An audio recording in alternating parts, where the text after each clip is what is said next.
টি-20 বিশ্বকাপ 2026-এর সুপার 8-এর মহারণে শনিবার সন্ধ্যা 7:30টায় মুখোমুখি হচ্ছে পাকিস্তান ও শ্রীলঙ্কা। পাল্লেকেলে আন্তর্জাতিক স্টেডিয়ামে পাকিস্তানের জন্য এটা মূলত নকআউট ম্যাচ, জিতলেই হবে তাও বড় ব্যবধানে।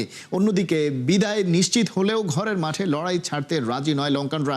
সামনাসামনি আলী আগার নেতৃত্বে সুপার 8-এ এখনও জয়ের মুখ দেখেনি পাকিস্তান। ইংল্যান্ডের বিপক্ষে 2 উইকেটের নাটকীয় হার এবং নিউজিল্যান্ড ম্যাচ পরিত্যক্ত হওয়ায় তাদের পয়েন্ট মাত্র 1।